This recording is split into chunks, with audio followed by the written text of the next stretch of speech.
অসমৰ খুব কম ব্যক্তি ওলাব যিজনে অসীমত যাৰ হেৰাল সীমা পঢ়া নাই বা শুনা নাই, যিখন বেষ্ট সেলাৰ অসমীয়া উপন্যাস হিচাপে স্বীকৃতি পাইছে।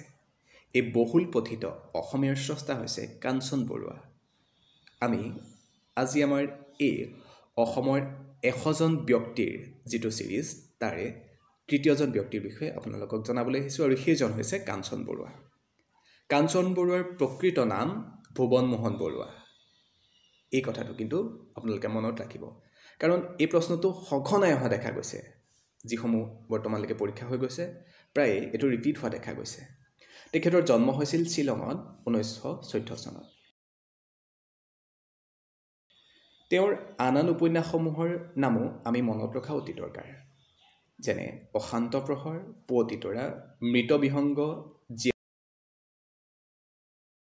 জিয়ামহল, উৰ্মিলাৰ চকুলো, সুবৰ্ণ বলয়।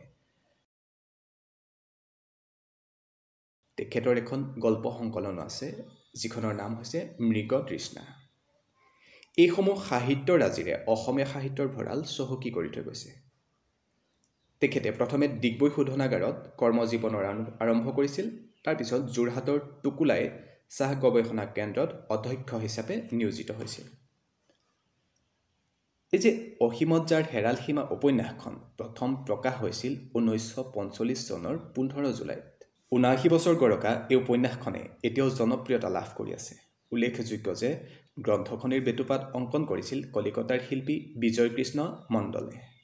আৰু গুৰুত্বপূৰ্ণ কথাটো হ'ল যে প্ৰতিটো মুদ্ৰণতে একেখনেই বেটুপাত ছপা হৈ আছে। অসমীয়া সাহিত্যত নিজৰ প্ৰতিভাৰে খোপনি পোতা এইজন সাহিত্যিকৰ 1998 চনৰ 10 মে'ত মৃত্যু হয়। আজি আমি আপোনালোকলৈ এই ছিৰিজটোৰ তৃতীয়জন ব্যক্তি অৰ্থাৎ কাঞ্চন বৰুৱাৰ বিষয়ে জনাবলৈ চেষ্টা কৰিলোঁ। এনেদৰে আমি 100জন ব্যক্তিৰ বিষয়ে আপোনালোকক জনাবলৈ চেষ্টা কৰিম। আশা কৰিছোঁ আপোনালোকে ভিডিঅ'টো চাই ভাল পালে, আৰু যদি ভাল পালে আমাৰ এই চেনেলটো ছাবস্ক্ৰাইব কৰি দিয়াৰ লগতে ভিডিঅ'সমূহো আপোনাৰ বন্ধু বান্ধৱীলৈ শ্বেয়াৰ কৰি দিব।